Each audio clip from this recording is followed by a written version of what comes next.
പഠിച്ചൊക്കെ മനസ്സിലായ? അപ്പൊ നമ്മള് ഇന്നലെ നമ്മൾ തുടങ്ങിയിട്ട് നമുക്ക് തുടങ്ങാൻ പറ്റാത്തൊരു പ്രശ്നമില്ലായിരുന്ന അതിന്റെ ബാക്കിയാണ്, അതാണ് ഇന്ന് പഠിക്കാൻ പോകുന്നത്.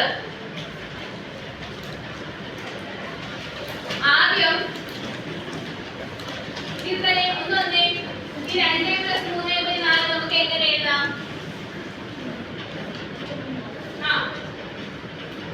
നമ്മൾ എന്ത് ചെയ്തു? 2ന്റെ കൂടെ 3/4 കൂട്ടും. 2 3/4 എന്ന് എഴുതാം അല്ലേ? ഇതിനെ വേറൊരു രീതിക്ക് എഴുതാം. എങ്ങനെ എഴുതാം? പോയിരുന്നോ വിളിക്ക്? എങ്ങനെ എഴുതാം? മഞ്ജിമേ ഒന്ന് വന്നേ.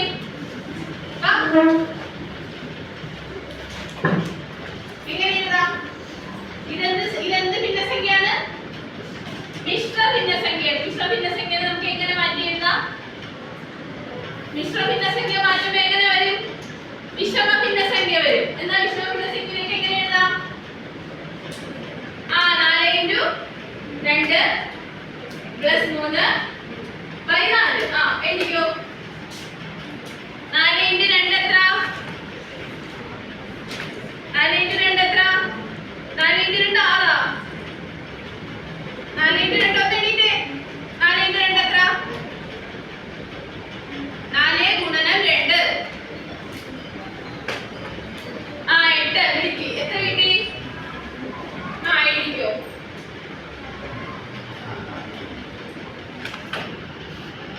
വിളിക്ക്. പോയിരുന്നോ? ഇനി 1 + 1/2. 1നെയും അരയും കൂടി കൂട്ടി എങ്ങനെ എഴുതും? വന്നേ. എങ്ങനെ വരും? 1/2 ആവും. 1/2 നമുക്ക് വിഷമ ഭിന്നമായിട്ട് എങ്ങനെ എഴുതാം? 1/2 നമുക്ക് വിഷമ ഭിന്നമായിട്ട് എങ്ങനെ എഴുതാം? 3/2. മിടുക്കി അല്ലേ? ഇതെല്ലാവർക്കും അറിയാവുന്നതല്ലേ? നമ്മൾ 7ാം ക്ലാസ്സിൽ പഠിച്ചിട്ടുള്ളതാണ് അല്ലേ? അപ്പൊ നമുക്ക് ഇന്നൊരു കടങ്കഥ കേൾക്കാം. നമ്മൾ ഇന്നലെ തുടങ്ങാൻ പറ്റാത്ത ഒരു കടങ്കഥ. കടങ്കഥയിൽ എന്താണ് പറഞ്ഞത്? കുറെ കിളികൾ പറന്നു വരുന്ന ഒരു കടങ്കഥയാണ്. ആ കടങ്കഥയിൽ എന്താ പറഞ്ഞിരിക്കുന്നത്? ഒന്ന് ആരാ എഴുന്നേറ്റ് വായിക്കുന്നേ? അമലേ ഒന്ന് വായിച്ചേ.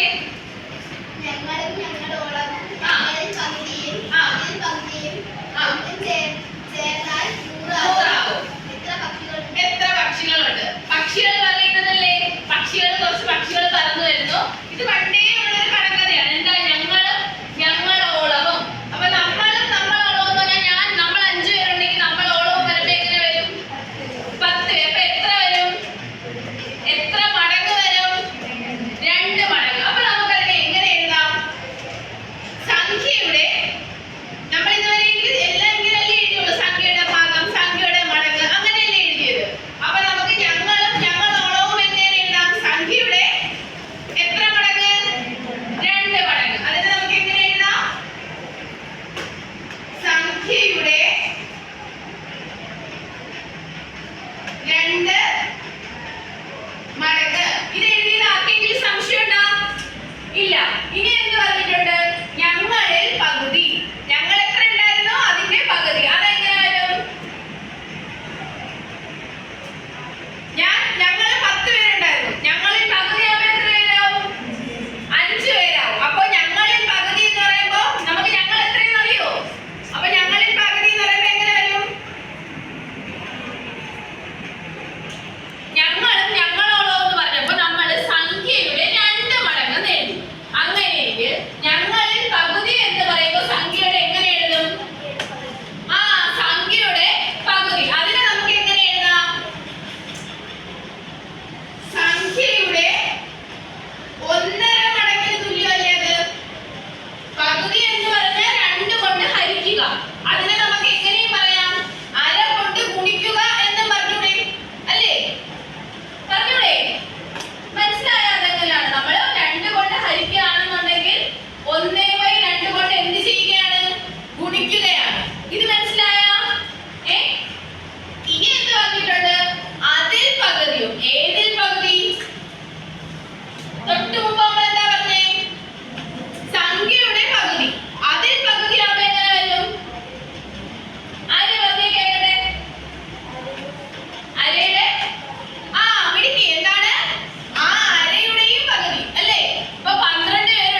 എന്തുകൊണ്ട് കൂട്ടാം?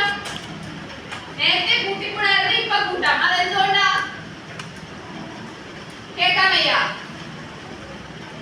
നേരത്തെ ഛേദം രണ്ടിനും വ്യത്യാസമായിരുന്നു. അത് നമ്മൾ 2 കൊണ്ട് ഗുണിച്ചിട്ട് 2ന്റെ ഛേദത്തിനെ എന്താക്കി?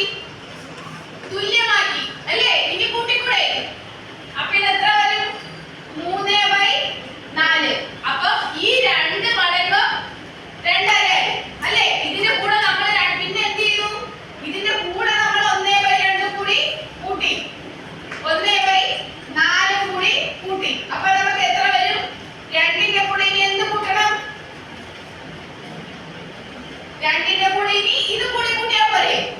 എന്ന് വെച്ചാ സംഖ്യയുടെ 2 മടങ്ങ് എടുത്തു, സംഖ്യയുടെ പകുതി എടുത്തു. അപ്പൊ ഇതായില്ലേ?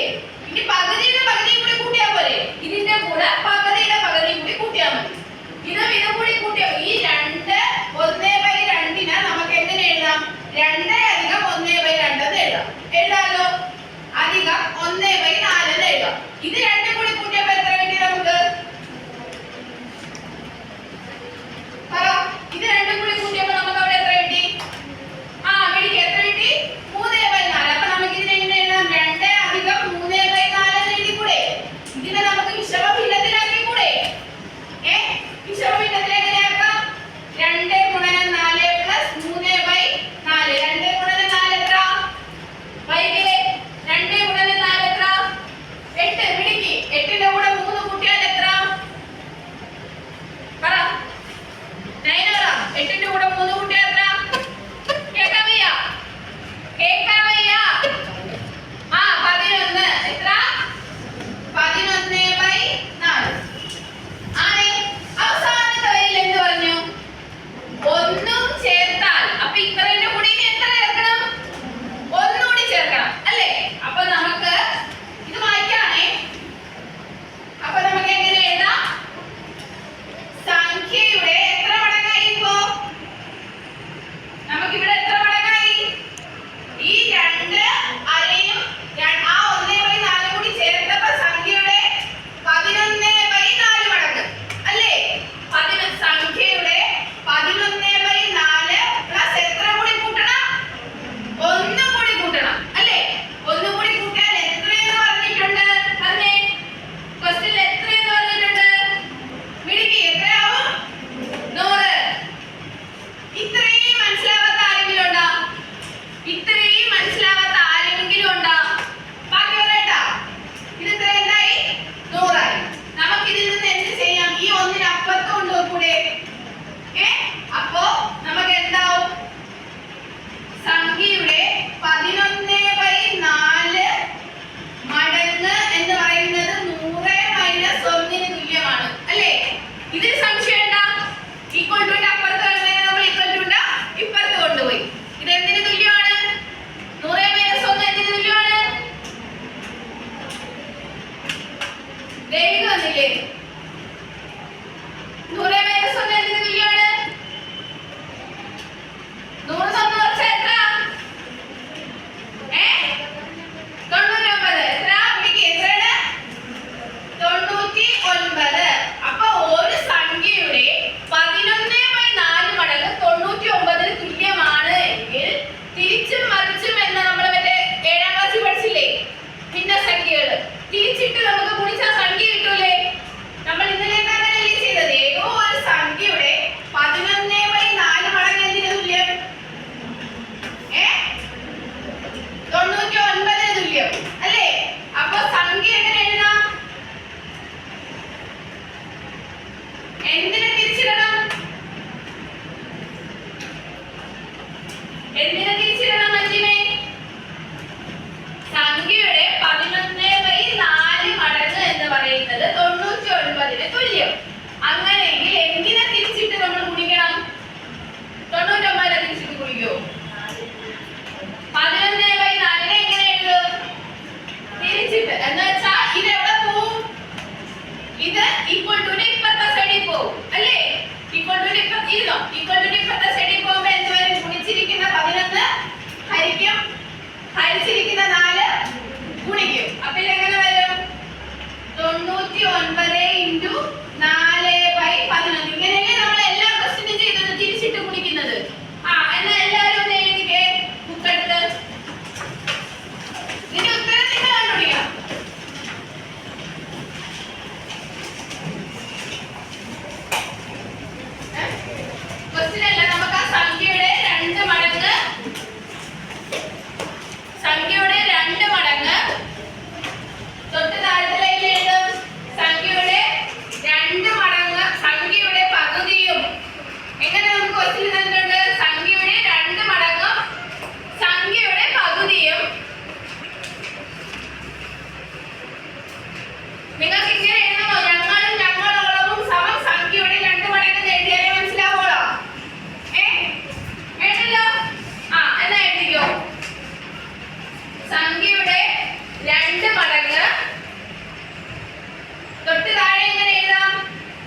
സംഖ്യയുടെ 2 അധികം 1/2 അധികം 1/4 ഈക്വൽ ടു എത്രയെന്ന് വരും? സംഖ്യയുടെ എത്ര വരും?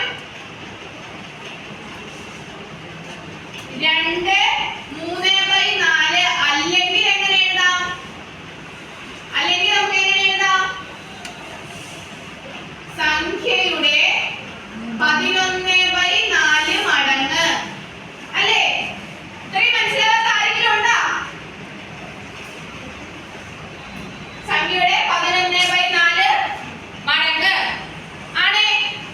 ഈ 11/4 മടങ്ങിനോട് എത്ര കൂട്ടണം? പ്ലസ് 1 ഈക്വൽ ടു അതിന്റെ കൂടെ പ്ലസ് 1 ഈക്വൽ ടു സംഖ്യയുടെ 11/4 മടങ്ങ് പ്ലസ് 1 എത്ര കിട്ടും? 100 കിട്ടും അല്ലേ? അത് എത്രയ്ക്ക് തുല്യം? 100ന് തുല്യം. അപ്പൊ നമുക്ക് എങ്ങനെ ചെയ്യാം?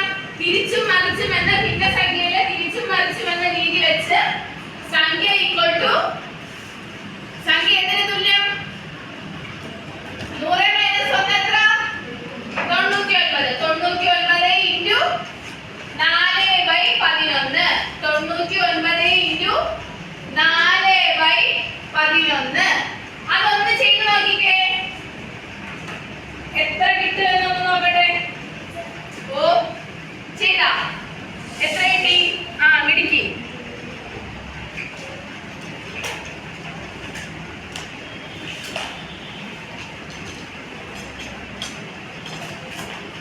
ചെയ്യുന്നുണ്ടാ? ചെയ്ത് നോക്ക്. ദേവികെ കിട്ടിയില്ലേ? കാവേരി 99 ഇൻറ്റു 4/11. 99ന് എന്ത് ചെയ്യാം? നമുക്ക് ഏതൊക്കെ 2 സംഖ്യകളുടെ ഗുണനമായിട്ട് എഴുതാം?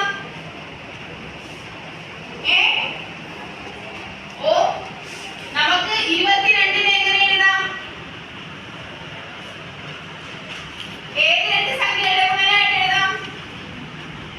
2 ഗുണനം 11 എന്ന് എഴുതിക്കൂടെ? 44നെ എങ്ങനെ എഴുതാം? 4 ഗുണനം 11 എന്ന് എഴുതിക്കൂടെ? എങ്കിൽ ഇത് ചെയ്യാൻ എളുപ്പമുണ്ടോ?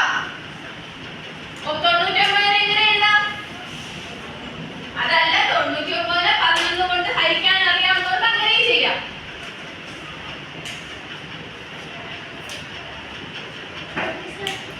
എഴുതിയാ? നോക്കട്ടെ.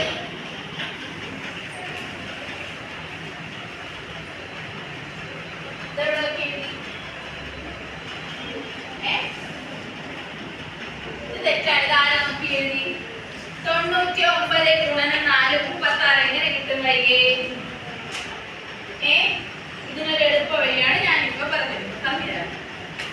99 ഗുണനം 4 എങ്ങനെ 36 കിട്ടും? അത് തെറ്റല്ലേ? അത് തെറ്റല്ലേ വൈകി? വൈകി ഒന്നുകൂടി ചെയ്ത് നോക്കിക്കേ.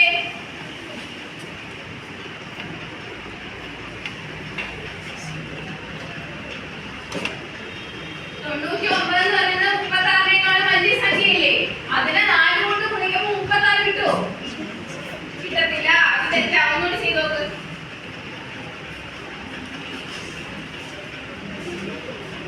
കിട്ടിയാ? മിടുക്കി. ചെയ്തവര് മുക്കളച്ച് വെച്ചോ. അപ്പുറത്തിരിക്കുന്ന കണ്ണുകൾ ചാടി വീഴും.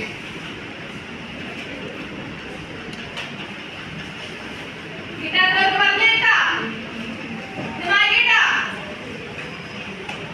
നമുക്ക് എങ്ങനെ എഴുതാം? 99നെ നമുക്ക് എന്തിന്റെ ഗുണനമായിട്ട് എഴുതാം? 11 ഇൻറ്റു 9 എഴുതാം. അങ്ങനെയെങ്കിൽ 99 ഇൻറ്റു 4/11 എങ്ങനെ എഴുതാം? 11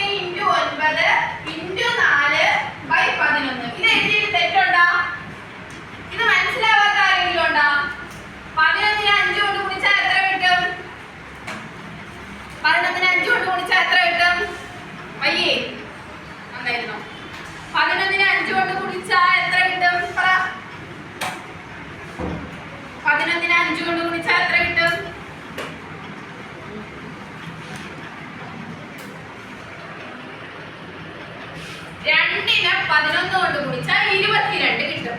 4നെ 11 കൊണ്ട് ഗുണിച്ചാൽ 44 കിട്ടും. അങ്ങനെയെങ്കിൽ 5നെ 11 കൊണ്ട് ഗുണിച്ചാൽ എത്ര കിട്ടും?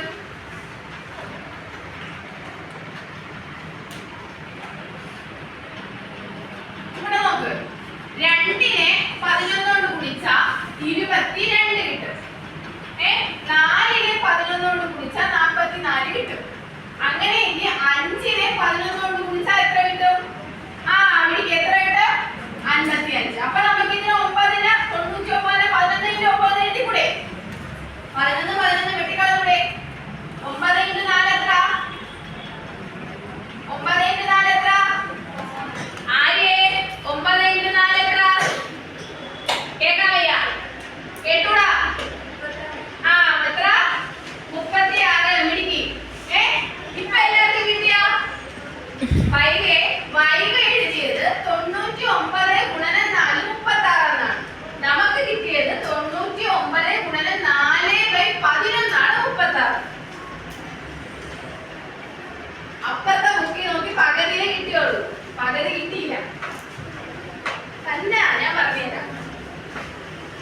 നമ്മള് 99 × 4/11 എന്ന് പറയുമ്പോ 11 × 9 × 4/11 എന്ന് എഴുതാം. അപ്പൊ ഇത് വെട്ടി പോകുമ്പോഴാണ് 9 × 4 ആണ് 36. ഇത് എല്ലാവർക്കും മനസ്സിലായോ? ഇനി മനസ്സിലാവാത്ത ആരെങ്കിലും ഉണ്ടോ? ഒന്നുകൂടി പറയണമെന്നുള്ള ആരെങ്കിലും ഉണ്ടോ? ഒന്നുകൂടി പറയണമെന്നുള്ള ആരെങ്കിലും ഉണ്ടോ? ബാക്കി പറയട്ടോ. എല്ലാവർക്കും 36 കിട്ടിയല്ലോ അല്ലേ?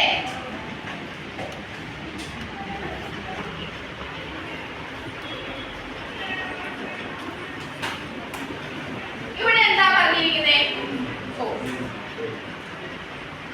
മലയാളം ഈ മാത്തമാറ്റിക്സ് ടെക്സ്റ്റില് ഗണിത പുസ്തകത്തില് പേജ് നമ്പർ 85 ചോദ്യമാണ് ലക്ഷ്മി ടീച്ചർ നമ്മളിവിടെ ചെയ്യിപ്പിച്ചത്. ആ ചെയ്യിപ്പിച്ചതിൽ ഇവിടെ ഒരു പദ്യം പോലെ നിങ്ങളെ കാണിച്ചു തന്നിട്ടുണ്ട്. ഈ പദ്യത്തിൻ്റെ താഴോട്ട് ഇതിനെക്കുറിച്ചുള്ള ഡീറ്റെയിൽസ് ഉണ്ട്. പക്ഷേ ഈ ഡീറ്റെയിൽസിൽ ടെക്സ്റ്റ് ബുക്കിനകത്ത് കൊടുത്തേക്കുന്നത് മിസ്റ്റേക്കാണ്. അതായത് ഞങ്ങളും നിങ്ങൾ എത്ര പേരുള്ള 32 പേര്.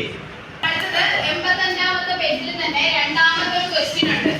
അത് ഇത്തിരി പാടാണെന്ന് നമുക്ക് തോന്നും, പക്ഷേ നമ്മളൊന്ന് ചിന്തിച്ചാൽ എങ്ങനെ കിട്ടും? പെട്ടെന്ന് കിട്ടും. ക്വസ്റ്റ്യൻ എന്താ പറഞ്ഞിരിക്കുന്നത്? കൃത്യം 12:45 ഓഡിറ്റോറിയത്തിൽ വെച്ച് അറിവ് ഉത്സവത്തിന്റെ ക്വിസ് മത്സരം ഉണ്ടായിരുന്നതാണ്. 12:45 ഓഡിറ്റോറിയത്തിൽ വെച്ച് അറിവ് ഉത്സവത്തിന്റെ ക്വിസ് മത്സരം ഉണ്ടായിരുന്നതാണ്.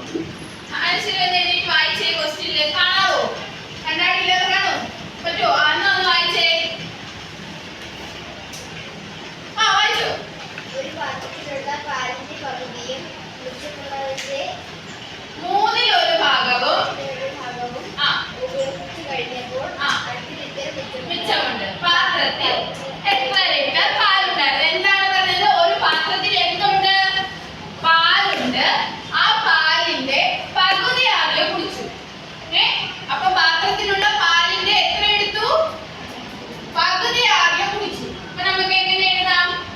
പാലിന്റെ പകുതിയല്ലേ? പകുതി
ബാക്കിയുള്ള ഭാഗം ഭാഗത്തിന് കൂട്ടുകയാണ് ചെയ്യുന്നത്. 2-1 3-1 കൂടി കൂട്ടുകയാണ് ചെയ്യുന്നത്. നമ്മളിത് മൊത്തം എടുത്തില്ലല്ലോ, ഈ പകുതിയും കഴിച്ചു, ഇതിന്റെ 3-1. അപ്പൊ നമ്മൾ എന്ത് ചെയ്തു? ഈ താഴെയുള്ള ബാക്കി അരഭാഗം പാലിനെ 3 കുപ്പിയിലായിട്ട് എടുത്തു, എന്നിട്ട് അതിൽ ഒരു കുപ്പിയിലെടുത്തു അല്ലേ? ബാക്കിയുള്ള അരയെ 3ആയിട്ട് ഡിവൈഡ് ചെയ്തിട്ട് ഒരു ഭാഗവും അപ്പൊ 3ആയിട്ട് ഡിവിഷനാണ്. 3ആയിട്ട് ഡിവൈഡ് ചെയ്തതിൽ ഒരു ഭാഗം. അടുത്ത പറയുമ്പോൾ എത്ര വരും? നമ്മൾ 1/2 × 1/3 എന്ന് പറയുമ്പോൾ 1/6 ആണല്ലോ. അപ്പൊ മിച്ചം എത്രയുണ്ടെന്ന് പറഞ്ഞിട്ടുണ്ട്? 5 ലിറ്റർ. നമ്മൾ എത്ര ഉപയോഗിച്ചു? ആദ്യം എത്ര എടുത്തു? അര എടുത്തു. അര അങ്ങ് തീർന്നേ. ഇനി എത്രയുണ്ട്? അരയുണ്ട്. അതിന്റെ 3-1 നമ്മളിപ്പോ കുടിച്ചത്. അപ്പൊ എത്രയൊക്കെ കുടിച്ചു? ഈ അരയും കുടിച്ചു, 1/6 കുടിച്ചു അല്ലേ? അപ്പൊ മൊത്തം എത്ര കുടിച്ചു?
എക്സിലെ